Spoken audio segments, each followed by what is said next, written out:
काहीच बघू शकता. आता फायनली आपण डॉक्टर बाबासाहेब आंबेडकर आलो आहोत. गेट आहे समोरच. हे बाबासाहेबांचं गाव आहे.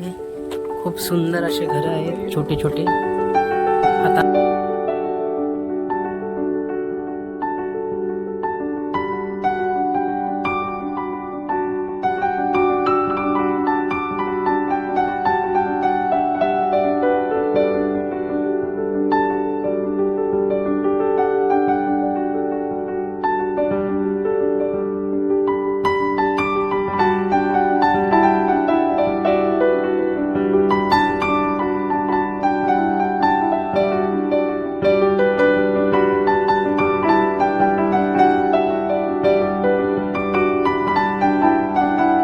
Hi guys, good afternoon. स्वागत आहे तुम्हा सर्वांचं आपल्या चॅनलच्या एका नवीन ब्लॉगमध्ये. आज आम्ही सर्वजण मंडणगड ह्या ठिकाणी निघालो आहोत कोकणामध्ये. आणि तिकडनंच डॉक्टर बाबासाहेब आंबेडकर यांच्या गावी, मूळ गावी त्यामध्ये आंबाडवी गाव आणि आंबाडवी गाव फिक्स आहे. आता निघालो तर आपल्याला तिकडेच निघायचं आहे का? आता जेवण वगैरे झालं आहे ना? सगळं जेवण वगैरे चालायचं तुमच्याकडे साहेब, चालायचं. बाजूचा खूप सुंदर निसर्गाचा नजारा आहे गाईज, बघू शकता तुम्ही. खूप सुंदर वातावरण आहे. पूर्ण डोंगर झाडीतून रस्ता आहे पूर्ण. हा, आता आपण वरती डोंगरावरती जाऊ ना सध्या. ह्या रूटने जायचं ना सरळ, ह्या रस्त्याने इकडनं. आता गाईज आम्हाला जायचंय. चला बसा. फायनली गाईज आता आम्ही गाडीमध्ये बसत आहोत आणि आता हीच गाडी घेऊन आम्ही निघणार आहोत मंडणगड तालुक्यातून डॉक्टर बाबासाहेब आंबेडकर यांच्या मूळ गावी, आंबाडवी गावी. ठीक आहे गाईज, निघतो तर आम्ही आता. बसतोय आता गाडीमध्ये आम्ही सर्वजण. गाईज ही समोर सावित्री नदी आहे आणि इथे ते धबधबा पण आहे, धरण बांधलंय छोटस. तुम्ही येऊन बघू शकता, तुम्हाला आनंद. बघा गाईज, तिकडे समोर शेती केली जाते डोंगरावरती. ही नदी बघू शकता तुम्ही, खूप सुंदर आहे. आता फायनली आम्ही आलो डॉक्टर बाबासाहेब आंबेडकर यांच्या मूळ गावी. गाईज बघू शकता, आता फायनली आपण डॉक्टर बाबासाहेब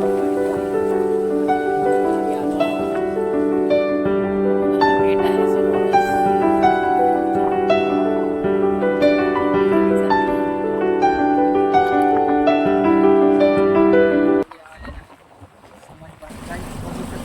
फायनली आपण डॉक्टर बाबासाहेब आंबेडकरांच्या गावी आलो आहोत. अशा पद्धतीचे डोंगरामध्येच हे गाव आहे. इकडे लक्झरी गाड्या वगैरे पण आल्या आहेत. हे गाव आहे, बघू शकता तुम्ही.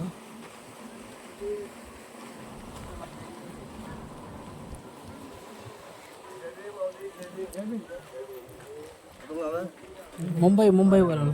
जय भीम, जय भीम, जय भीम. काहीच बघू शकता, हे आहे स्मारक डॉक्टर बाबासाहेब आंबेडकर यांचं गाव.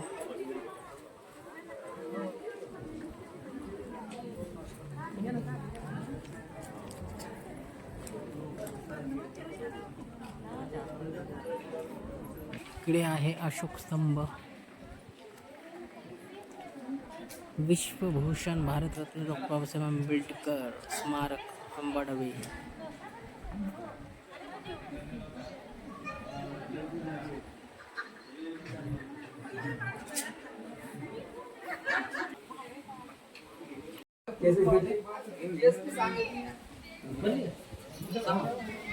हा व्हिडिओ मला पाठवून, ठीक आहे?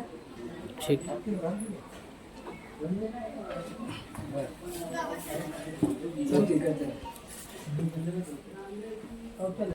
बघू शकता गाईज, हे आहे बाबासाहेबांचा गाव. किती सुंदर आणि छान आहे गावचा परिसर आहे हा गाईज. आणि हे स्मारक बनवण्यात आलं आहे शासनाच्या वतीने. डॉक्टर बाबासाहेब आंबेडकर स्मारक बनवलं आहे.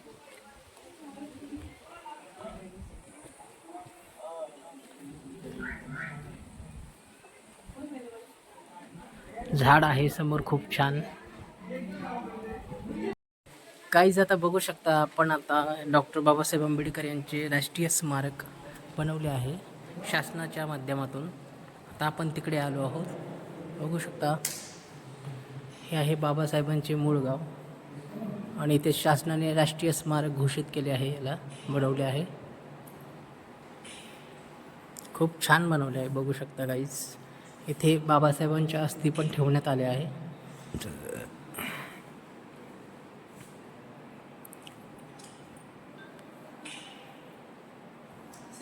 जग में बुद्ध का नाम है, यही भारत की शान है.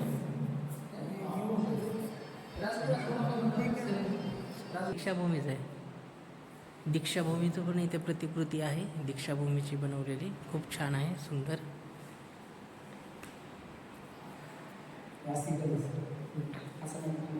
बघू शकता गाईज, आम्ही सर्वजण आलो आहोत मित्रमंडळी.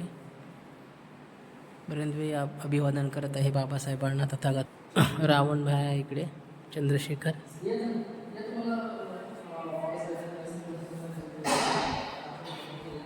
बाबांच्या अस्थि कलशाकडे अस्थि आहे तिकडे, विश्वभूषण भारतरत्न डॉक्टर बाबासाहेब आंबेडकर यांच्या इकडे गाईज.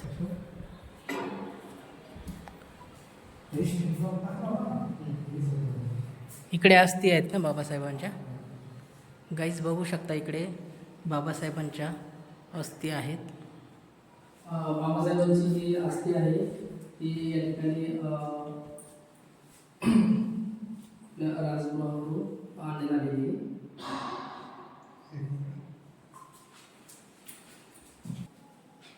त्या बाबासाहेबांच्या अस्थि आहेत समोर ठेवलेल्या.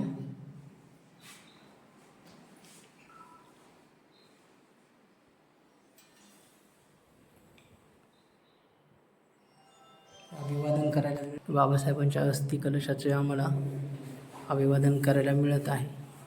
बाबासाहेबांचा सर्व जीवन दर्शन सुभेदार रामजी मालोजी सकपाळ, बाबासाहेब आंबेडकर यांचे वडील, त्यांचा फोटो आहे. आणि तिकडे जीवन दर्शन सर्व लिहिलेलं आहे, सर्व माहिती आहे इथे दिलेली. बघू शकता गाईज तुम्ही.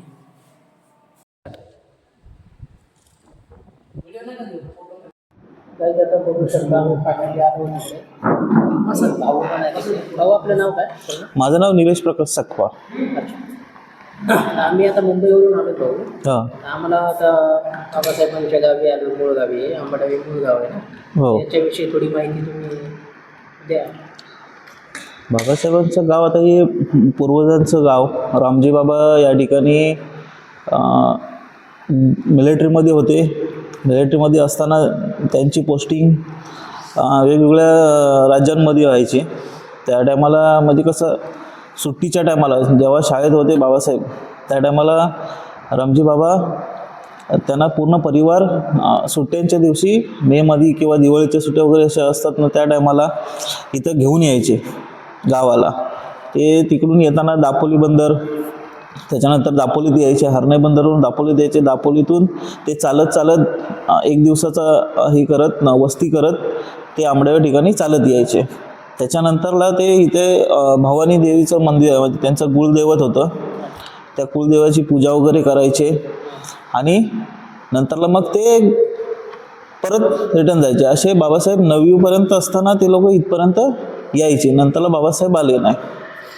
सगळे कर्नाटक, गुजरात, आंध्र, कोलकाता, हो मागे दिल्ली, बिहार, सगळे तिकडून लोक येतात. आणि जास्त मोठ्या प्रमाणात कधी 14 एप्रिलच्या दरम्यान येतात? नाही, 20 मार्चला खूप मोठा हे असतो लोक जास्त. हो. म्हणजे परवाच्या दिवशी. हो, त्यानिमित्ताने इकडे. त्यानिमित्ताने इकडं. हो, माडच्या सत्याग्रहाच्या ह्याच्यानी माड, दापोली, वनन आणि आंबडवे असं 3 ठिकाणी ते लोक.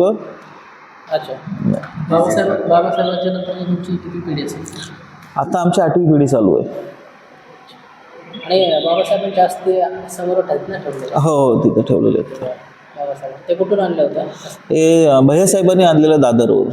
दादर. हो, चैत्यभूमी. चैत्यभूमी आणि ते तिथं आहे. अच्छा, मूळ गाव हेच आहे? हो, मूळ गाव हेच आहे. हो, घर म्हणजे अस्थी ठेवलेत ना, त्या स्टेजपासून असं अस्थी कलशाच्या तिथपर्यंत जेवढी जागा आहे ना, तिथपर्यंत घर होतं. इकडे घर होतं बाबासाहेब? हो, इथंच होतं. सगळं डोंगर झाडी सगळं आहे. शेती कमी आहे, पावसाच्या पाण्यावरची शेती आहे. फक्त भात पिकतं किंवा छोट्या मोठ्या ठिकाणी नाचणी पिकवली जाते. नाहीतर इकडे आंबा आणि काजू. नाचणी जरी पिकवायची झाली तर एवढे मोठे मोठे शेती नाहीत जसे आमच्या नाही नाही नाही मराठवाड्यात नाही जसे शेती आहेत, नाही तसे नाही मोठे मोठे शेती नाहीत. तशा नाही. आपल्याकडे कशी गुंठ्या गुंठ्यात जागा विखुरलेली आहे आणि ही लोकांनी कशी पूर्वीच्या लोकांनी ही शेती तयार केलेली आहे. हा. तेवढा तो तयार केलेली आहे ती. म्हणजे इकडे पूर्ण डोंगरच होता, ते झाडं तोडून वगैरे ते सगळी शेती तयार केलेली आहे. असं मंडळ आहे, पण शासनाचा तसा काय आपल्याकडे हे नाही. शासनाचं काही नाही, आर्थिक काही नाही. आपले पर्यटक जे येतात शनिवार रविवारी त्याच्यातून जे पावती पडतात तेच, किंवा पेटीमध्ये जे दान टाकतात त्याच्यावरती ह्याचा मेंटेनन्स केला जातो. शासनाच्या वतीने काही शासनाच्या वतीने आर्थिक काही भेटत नाही. आम्ही खूप आभारी आहेत तुमचे सर्व गोष्टीची माहिती दिल्याबद्दल. धन्यवाद. जय भीम. जय भीम. आज आम्ही या ठिकाणी बाबासाहेबांचं मूळ गाव अंबाडवे गाव मंडणगाव तालुक्यामध्ये आहे, रत्नागिरी जिल्हा. या ठिकाणी आम्ही भेट दिली आणि त्यांच्या जी काही भावकी आहे, पूर्वज आहेत त्यांच्याकडून आम्हाला खूप काही माहिती मिळाली आहे. आता सध्या त्यांची भावकीतले 8वी पिढी असणारे यांचं नाव आहे निलेश प्रकाश सपकाळ. यांनी आम्हाला खूप चांगल्या प्रकारे माहिती दिली बाबासाहेबांविषयी. आणि ही जे आपलं या ठिकाणी स्मारक बांधण्यात आलं आहे, विश्वभूषण भारतरत्न डॉक्टर बाबासाहेब आंबेडकर स्मारक, या समितीला आम्ही सर्वांनी धम्मदान दिले आहे. ठीक आहे, बघा साहेब बोला. गाईज सर्वांना जय भीम, क्रांतिकारी जय भीम. हे भारतरत्न डॉक्टर बाबासाहेब आंबेडकर जागृती मंडळ मुक्काम पोस्ट अंबाडवे ह्या गावी आम्ही भेट दिली आहे. आणि भेट दिली त्यानिमित्ताने बाबासाहेबांना अभिवादन केल्यानंतर त्यांचे ते स्थानिक त्यांचं नाव काय निलेश प्रकाश सपकाळ ते आम्हाला भेटले. त्यांच्याकडनं आम्ही बरीच काही माहिती मिळवली बाबासाहेबांच्या विषयी पूर्वीची. आणि त्यांच्या मंडळाला आम्ही आणि स्मारकाला आर्थिक निधी म्हणून धम्मदान प्रत्येकाने केले आहे. त्यानिमित्त त्याच्यानंतर 1980ला घराचं स्मारकात रूपांतर झालं. समाज कल्याण मंत्री अर्जुना कस्तुरी विधान परिषदेवर ते रासोबे असे म्हणले.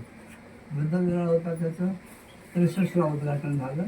आज जो अस्थिकलश आणलेला राजगडावरून बाबासाहेबांचं सुपुत्र यशवंतराव आंबेडकर तेव्हा म्हणते होतं जीव भद्रपती पालीमध्ये MA1 गोल्ड मेडल मिळवलेले होते.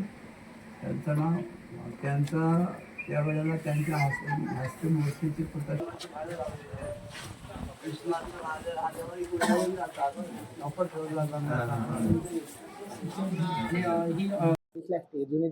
हा नाही कवलावर होतं आत्ताची रे, लाकडाची थोडी बदललं. गाईज बघू शकता हे बाबासाहेबांचं गाव आहे. खूप सुंदर असे घरं आहेत छोटे छोटे. आता आम्ही इकडनं निघालो आहोत. बघू शकता गाईज इकडे नारळाचं झाड आहे खूप सुंदर असं. समोर डोंगर आहे.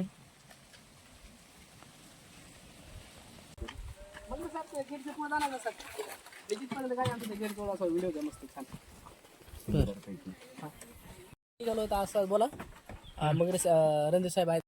गाईज आता फायनली आम्ही डॉक्टर बाबासाहेब आंबेडकर यांच्या मूळ गाव अंबाडवे गावी स्मारकाला भेट दिली आहे. स्मारक चांगल्या पद्धतीने बघितलं आहे. बाबासाहेबांच्या अस्थी आहेत तिथे, त्यांना अभिवादन केलं आहे.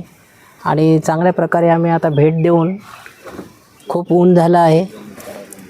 अजून थोड्या ठिकाणी गावामध्ये एक फेरफटका मारूया. गावामध्ये थोडंसं गाव बाजूला काय कशा पद्धतीने बघूया. आता चलायचं.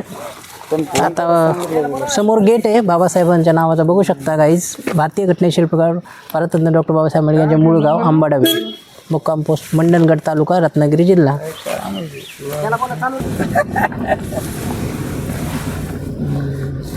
गाईज बघू शकता हे बाबासाहेबांचं गाव आहे. आणि रणधीर साहेबांच्या गाडीमध्ये फिरतोय असं दाखवा. कॉन्टॅक्ट करा, तुम्हाला ते चांगलं प्रकारे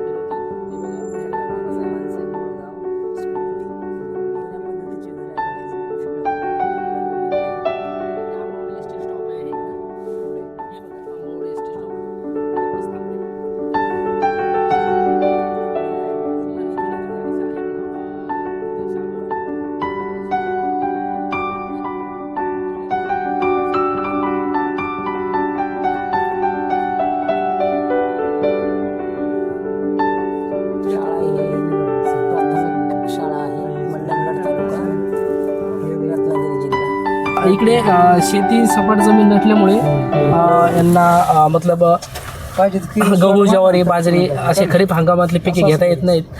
तर यांना असेच काजू फणसचेच उत्पन्न घ्यावं लागते आणि त्यांच्यावरच मोस्ट ऑफ यांचा उदरनिर्वाह चालतो. जास्त करून या गावातील बऱ्यापैकी लोक बाहेर उपजीविकेसाठी गेलेले आहेत. मुंबईसारख्या ठिकाणी, पुण्यासारख्या ठिकाणी खूप चांगल्या शिक्षण घेऊन मोठ्या मोठ्या पदावर आज इथे लोक आहेत. बरोबर.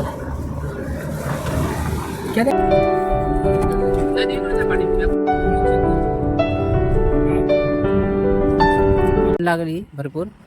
आम्ही बिस्लेरीची बॉटलच घेतली होती, त्यामुळे आता पाणी वगैरे घेत आहेत.